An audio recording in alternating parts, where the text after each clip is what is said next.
Okay, hi all and welcome back. Today we're going to move on to a new topic and it's called trigonometry. Now, trigonometry is concerned with the measure of triangles, really. That's what it means from the Greek. This part to measure, this part triangles. So it's to measure triangles. So what we'll be mostly concerned with when we're studying trigonometry is finding the lengths of the sides of triangles, or the measure or the size of the angles in triangles.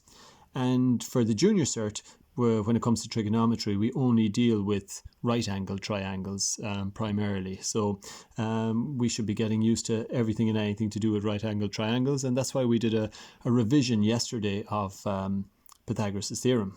So for today, we're just going to talk a little bit about the language of trigonometry and one specific small part of it, and that is how we label a right-angled triangle to prepare ourselves in order to do some calculations in trigonometry. So we already have a little bit of the labeling process done from our class yesterday with learning about Pythagoras' theorem. We talked about the name of one of the sides in a triangle, and we said the side which is opposite or across from the right angle, we call it the hypotenuse. It's also the longest side in a right angle triangle is the hypotenuse, if you want to think of it that way. Hypotenuse. Okay. So we're going to introduce two new words here for the other two sides in the triangle. And the two words are adjacent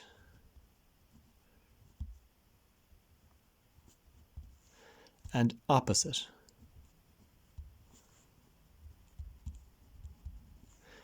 And adjacent, as the name of a side of the triangle, it also has pretty much the same meaning as it means in other contexts. Adjacent means right beside, so beside. So if two houses were adjacent to each other, they'd be next door to each other, so beside. And then opposite, again, same idea as our opposite here, across from.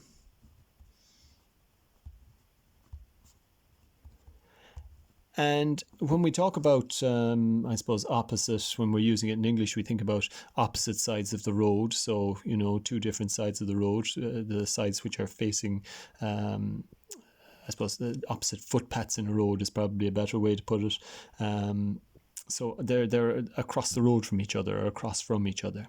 So the thing is, first of all, that in a right-angled triangle, the hypotenuse can only be this side which is across from the right angle.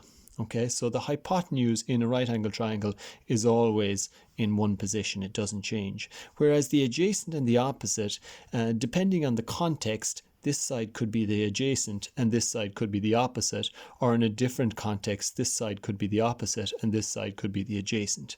And the reason for it is, when you're labeling a triangle in trigonometry with adjacent and opposite, how you decide which is the adjacent and which is the opposite depends on which angle you're working on at the time.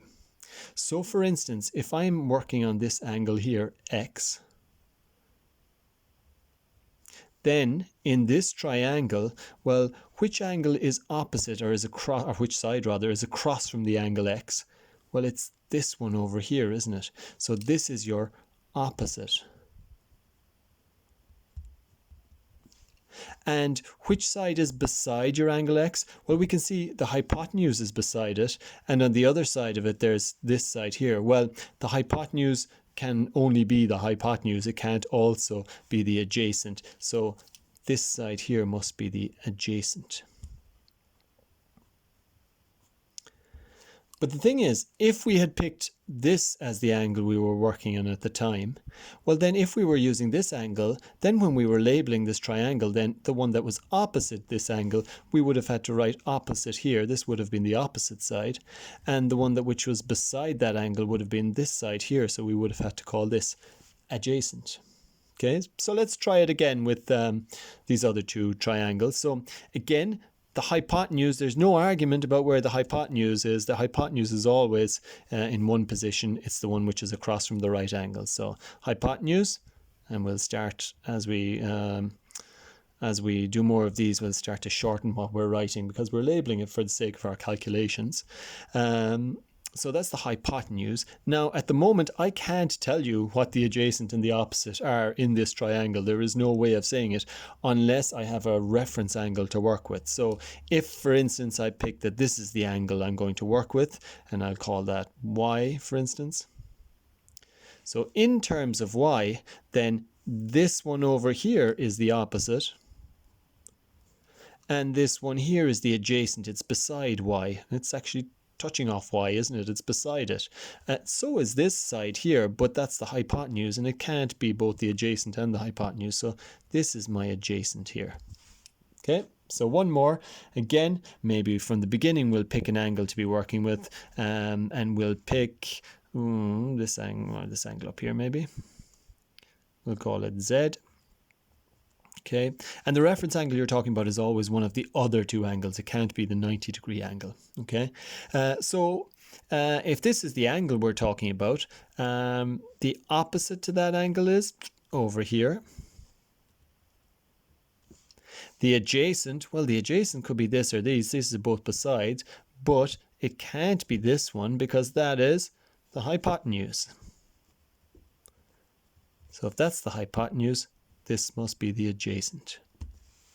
Okay, so opposite and adjacent. And that's all we're doing today. We'll look at one other example in a second, but all we want to be able to do is to draw a right angle triangle and label the three sides, give them names: hypotenuse, opposite, and adjacent. And remember, if you haven't got an angle picked out here, then the only side that you can label is the hypotenuse, because you need to have a reference angle to decide which is the opposite and which is the adjacent.